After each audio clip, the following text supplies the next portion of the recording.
to the senseless killing of Igbo soldiers. Like I said, all this was politically engineered to ostracize the Igbos out of Nigeria. They didn't want the Igbos to leave Nigeria. They want to totally alienate the Igbo people. Why? Because they were jealous of the Igbo people. The Igbos were the most prosperous tribe in Nigeria after independence. They were so successful in education, they were successful in business, they were even successful in civil service. They occupy almost all the key government institutions, and they did that by merit. That was where the jealousy started. Go and read that book I recommended to you. You will understand what the Igbo people have been going through in the hands of the Nigerian government. And they did not succeed in the counter coup. They carried out a war against the Igbo people. And this war was to totally alienate the Igbo people. Over 3 million innocent Igbos were killed in that war. They did not succeed in destroying them via war. Even when the war ended, they carried out economic sabotage against the Igbo people, confiscated their properties, confiscated all the money they had in the bank, and gave each and every one of them 20 pounds as of then. That still did not stop the Igbo people from progressing. They are now carrying out political and economic sabotage against them. So during the book launch of former military head of state, General Badamuse Babangida, an age-long conspiracy theory against the Igbo was debunked. An age-long lie against the Igbos was shattered. Now, what is this lie? The 1966 coup. That coup has been tagged an Igbo coup. To date, you even have people like Reno Omokri who spin narrative to say that the Igbo people went to kill northern politicians. That particular coup is the main reason behind the ethnic tension, the hatred between the Igbos and the Hausa Fulani. Till date, some Hausa Fulani are still seeking revenge over that coup. According to them, the Igbo people killed their politicians and that they are going to revenge, even though they have revenged that coup countless times.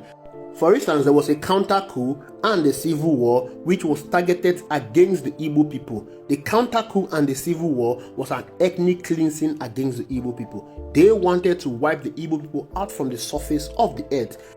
IBB, as a military man who also experienced that coup and a former military head of state, did a book launch. He wrote a book, and in that his book, he made a detailed explanation of what happened in that coup.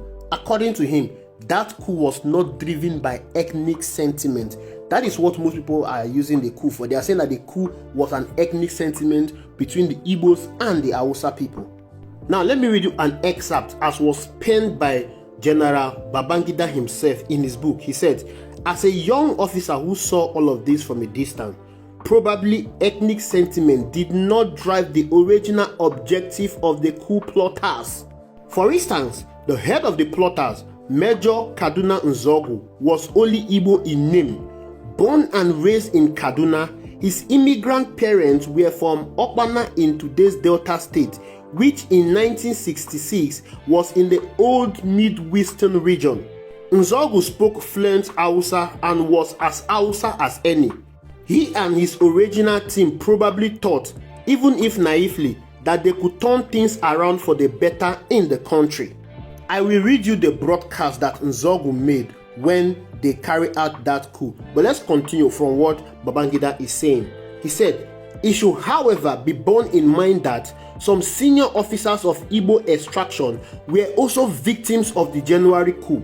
For instance, my SY commander at the Recognizance Squadron in Kaduna, Lieutenant Colonel Otto Chinyelu Unebu, was brutally gunned down by his own brother, Major Chris Anafuro, in the presence of his pregnant wife at his 7 Points Road residence in Apapa for merely being a threat to the revolution. As a disciplined and strict officer who, as the quartermaster general of the army, was also in charge of ammunition, weapon, equipment, vehicles, and other vital items for the army, the coup plotters feared that he might not cooperate with them. It should also be remembered that some non-Igbo officers like Major Adewale Ademuyega, Captain Ganiyu Adeleke, Lieutenant Fola Oyewole, and Olafimiha took part in the failed coup. Another officer of Igbo extraction, Major John Obienu, crushed the coup. Those who argued that the original intention of the coup plotters was anything but ethnic refer to the fact that the initial purpose of the plotters was to release Chief Obafemi Awolowo from prison immediately after the coup and make him the executive provisional president of Nigeria.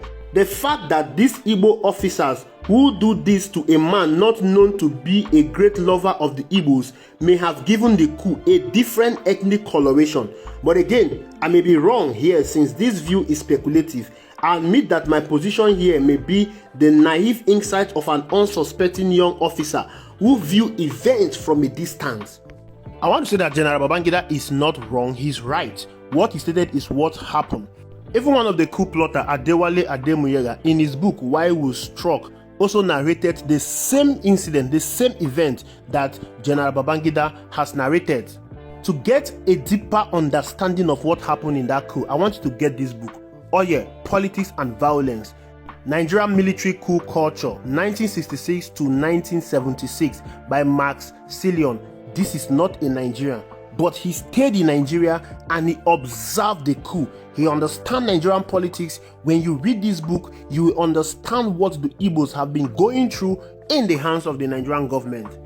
Again, General Babangida failed to admit in his book that Dim Chukwu Emeka Odumegwu Ojukwu was also one of those that crushed the coup. Dim Chukwu Emeka Odumegwu Ojukwu ensured that the coup was not successful in Kaduna, where he was in charge, where he was the commandant. And also, Aguiyi Ironsi, who was an Igbo man, successfully crushed that coup. It was the reason why he was made the head of state, because he successfully crushed the coup. Aguiyi Ironsi was supposed to be killed, but because he was a man of enjoyment, he moved from one place to the other and went from one nightclub to the other. So when they went to his home, he was nowhere to be found. When you read this book, you will get that event. Everything that happened that night, every event that occurred in the 1966 coup will be told to you. Go and get this book and you will understand that what happened to the Igbos was just a political propaganda to tag them evil people.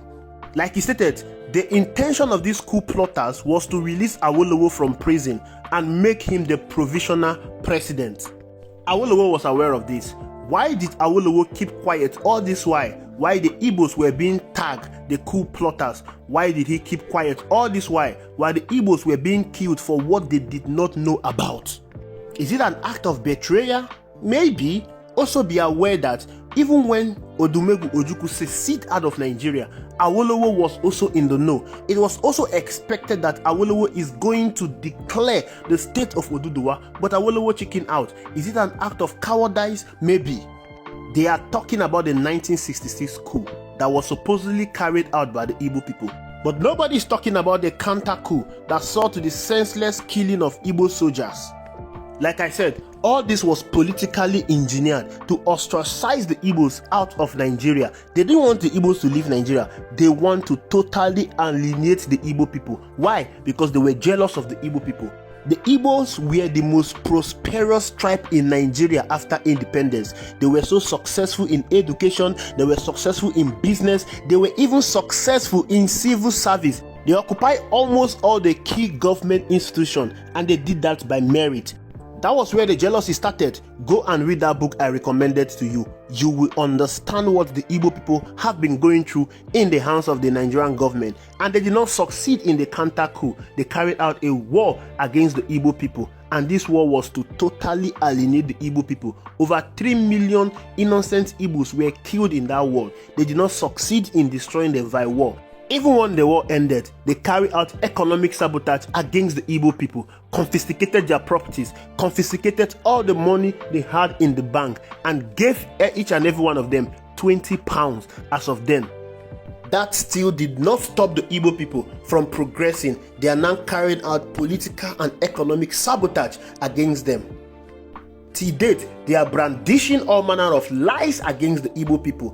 Babangida revelation is not a new thing. It has been there from time immemorial. People have been saying it, but they decided not to listen to the truth. They just want to carry out with their false conspiracy theories against the Igbo people. Few months from now, Reno Omokri and other propagandist machine of the federal government will still make thread on Twitter telling you how the Igbo people carry out a coup in 1960 to kill the Hausa people. The reason why they are doing this is to continually pitch the Igbo people against the Hausa people. Now let me read you out Kaduna Nzogu's speech and why they carry out that coup. The speech read, "In the name of the Supreme Council of the Revolution of the Nigerian Armed Forces, I declare martial law over the northern province of Nigeria. The constitution is suspended and the regional government and elected assemblies are hereby dissolved. All political, cultural, tribal and trade union activities, together with all demonstrations and unauthorized gathering, excluding religious worship, are banned until further notice. The aim of the Revolutionary Council is to establish a strong, united and prosperous nation, free from corruption and internal strife. Our method of achieving this is strictly military, but we have no doubt that every Nigerian will give us maximum cooperation by assisting the regime and not disturbing the peace during the slight changes that are taking place. I am to assure all foreigners living and working in this part of Nigeria that their rights will continue to be respected. All treaty obligations previously entered into with any foreign nation will be respected, and we hope that such nation will respect our country's territorial integrity and will avoid taking side with enemies of the revolution and enemies of the people. My dear countrymen, you will hear and probably see a lot being done by certain bodies charged by the Supreme Council with the duties of national integration, supreme justice, general security and property recovery. As an interim measure, all permanent secretaries, corporation chairmen and senior head of department are allowed to make decisions until the new organs are functioning, so long as such decisions are not contrary to the aims and wishes of the Supreme Council. No minister or parliamentary secretary possesses administrative or other forms of control over any ministry, even if they are not considered too dangerous to be arrested. This is not a time for long speech making, and so let me acquaint you with 10 proclamations in the extraordinary orders of the day which the Supreme Council has promulgated. This will be modified as the situation improves. You are hereby warned that looting, arson, homosexuality, rape, embezzlement, bribery or corruption, obstruction of the revolution, sabotage, subversion, false alarm, and assistance to foreign invaders are all offenses punishable by death sentence. Demonstration and unauthorized assembly, non-cooperation with revolutionary troops are punishable in grave manner up to death. Refusal or neglect to perform normal duties or any task that may of necessity be ordered by local military commanders in support of the change will be punishable by a sentence imposed by the local military commander. Spying, harmful or injurious publication, and broadcast of troop movements or actions will be punished by any suitable sentence deemed fit by the local military commander. Shouting of slogans, loitering, and rowdy behavior will be rectified by any sentence of incarceration or any more severe punishment deemed fit by the local military commander. Doubtful loyalty will be penalized by imprisonment or any more severe sentence. Legal possession or carrying of firearms, smuggling or trying to escape with documents, valuables including money or other assets vital to the running of any establishment will be punished by death sentence.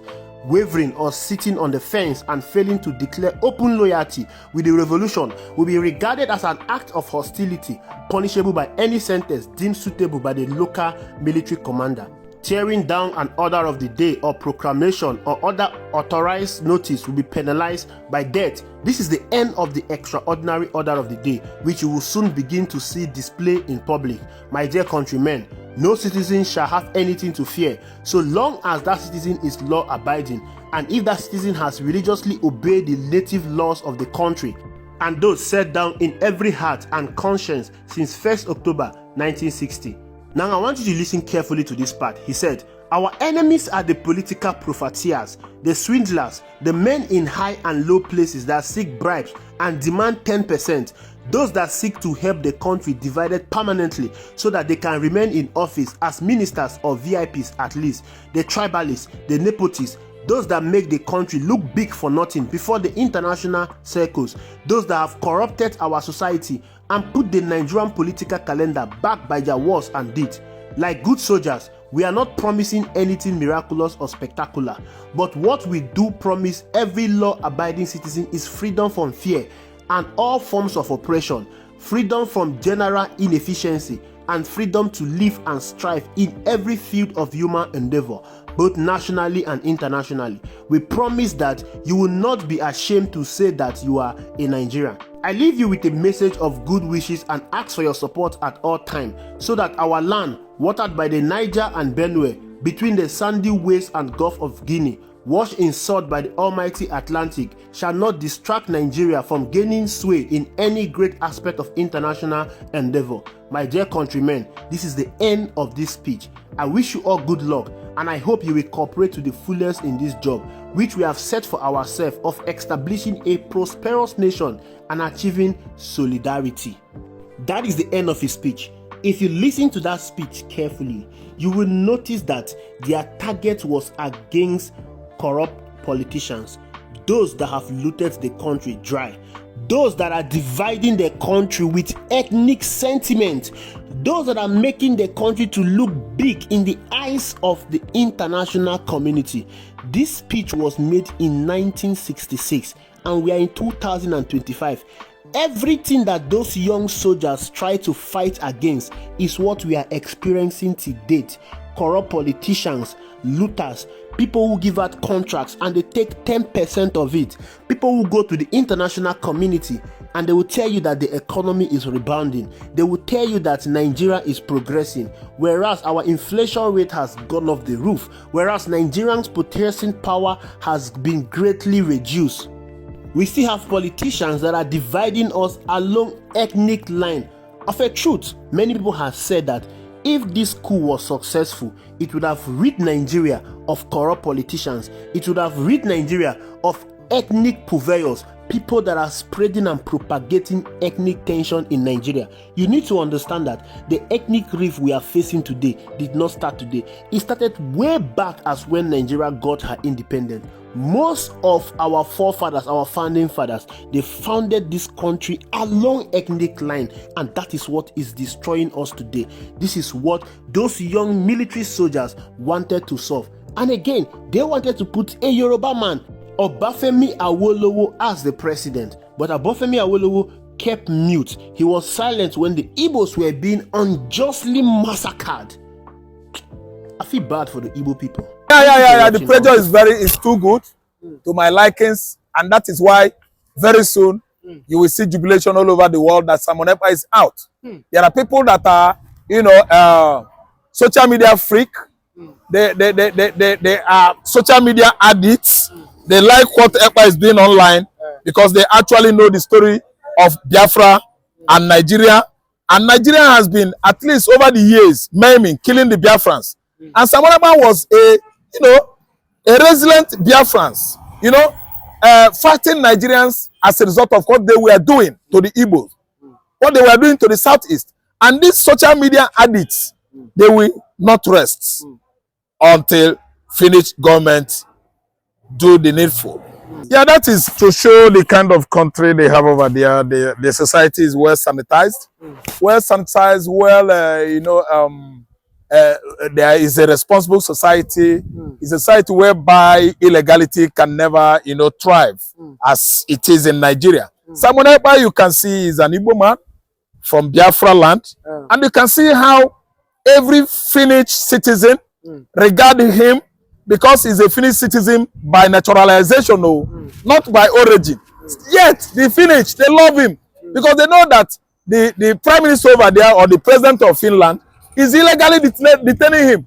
And some other members of the party, members of his political platform, they don't want him, be punished that way. That's why they are protesting across Finland. On social media, they are protesting. Again, Igbos in diaspora are not happy with Finland government as I'm talking to you now. When you were with us before in the 1960s, we actually did business. You actually helped us. You help us with food materials. You help us with medication. You sent various aid materials to Biafra land to make sure that our children, our youths, were not spied in their large numbers of Huachioko. You did well. After the war, all the stockfish, Oporoko, they sent it from Norway. They sent it from Finland. The Scandinavian countries are the owner of Oporoko. Oporoko is not coming from only Norway. Other Scandinavian countries, they have Oporoko. Finland has Oporoko. Finland used their own Oporoko help us well. But the role Finland is playing lately, I don't know whether Finland president has collected that money and the crude oil for exchange of Simon Ekpa's life. Because let me tell you, they are two friends. They are good friends. But I don't know why Kachima Chetima, Nigeria vice president, should visit Finland president and they had indoor meeting, secret one. I don't know whether he has received what? A gunje bribe. He should have left Ekpa to be and allow him free access into his social media handle so that he will start his commentary business. He is good, he's good on that. So those Finnish citizens, they are good friends of Ekpa. They've actually seen that Ekpa wasn't constituting any terrorist act in the southeastern Nigeria. Terrorist activities are being orchestrated, perpetrated by the Fulani terrorists. Have you not seen how the Nigerian court has rushed to the prescribed Nnamdi Kanu? Was it not this week? Just, it happened this week. Kanu has now been prescribed because actually you cannot say Igbo man is a terrorist. If you say Igbo man is a terrorist, the whole Fulani are terrorists, Yoruba are terrorists, all the tribes in Nigeria are terrorists. Actually, Nnamdi Kanu did not perpetrate any terrorist act in the southern Nigeria, yet they prescribe him.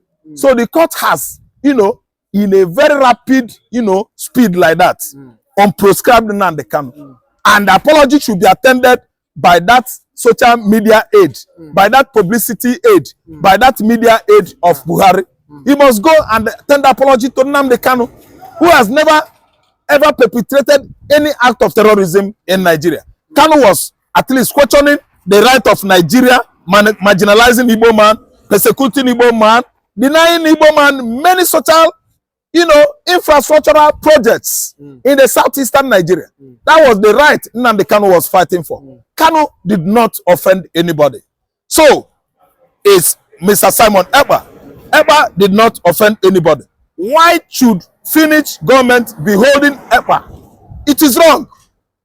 They should leave him. He did not commit any crime. Why must they be holding Ekpa, denying him of freedom? As the Finnish citizens are protesting in Finland, so are the Igbo in diaspora, Igbo in Nigeria are doing exactly what I'm doing now. I'm protesting. Finland president should allow Ekpa to be before it is too late. I know that United States is frowning at that kind of ruthless, senseless incarceration of Simon Ekpa in Finland. I know that Benjamin Netanyahu is frowning. Benjamin Netanyahu is turning his back at Finland president, the way he's denying Ekpa his freedom. Ekpa should go and meet his family. Ekpa should go and start his business. Actually, his account is no longer frozen anymore, and all his properties in Finland has been at least released to him. They should release what again? Freedom. Liberty matters. Human rights. There's nothing like liberty. Freedom is very, very important. When you are restricted from moving freely, that is when you will know what is good to be free. How good it is to be free. So Simon Ekpa should be actually, given his freedom by Finnish government. But with this death threat sent to the president of Finland, do you think this will put him under more pressure to do what? Because we know that he's seen all these posts, all these tags that a lot of Biafrans and even the Finnish citizens are tagging. Protesting. Yes. Do you think that this will give him put him under more pressure to do the needful? Yeah. The pressure is too good to my likings, and that is why very soon you will see jubilation all over the world that Simon Ekpa is out. There are people that are, social media freak. They are social media addicts. They like what Ekpa is doing online because they actually know the story of Biafra and Nigeria. And Nigeria has been, at least over the years, maiming, killing the Biafrans. And Simon Ekpa was a resilient Biafrans, fighting Nigerians as a result of what they were doing to the Igbos, what they were doing to the Southeast. And these social media addicts, they will not rest until Finnish government do the needful. And that needful is allowing Simon Ekpa freedom. Okay, and lastly, there was a picture of Shetima trending online and saying that it was after this meeting that when Shetima went to Finland, that was when Simon Ekpa was arrested. That it was after then, I think the Nigerian government, offered Finland, gas and oil, Biafra. That was why. That was after. Then he was later, arrested or apprehended, as you said to be. But do you think that do you think that the Nigerian government offered Finland what they could not resist? That's why. Yes, they offered them what they could not resist. You know that Finland is from a cold region of Europe. Their land is ice, and they know what gas means to the Scandinavians. They live because of gas, heater. I don't know what you understand. They heat up their buildings. There is gas everywhere, and that's why the temperature over there is amiable to every finish. So they accepted that offer from Nigeria. But ask me how. Finland is still pranking on Nigeria. The offer wasn't for free. I don't know what I understand. So that's why Finland can never, ever subjugate, continue subjugating Simon Ekpa or violating him. Because that gift that Nigeria gave them is not for free. Finland can never go into that kind of agreement. Yes, why? Because America is there. Because Russia is there. Because Israel is there. Finland will get into serious trouble. What Finland is doing now, they are pranking on Nigeria. I've been saying this. Prank. They are playing pranks on Nigeria. They actually know that Nigeria is a criminal country.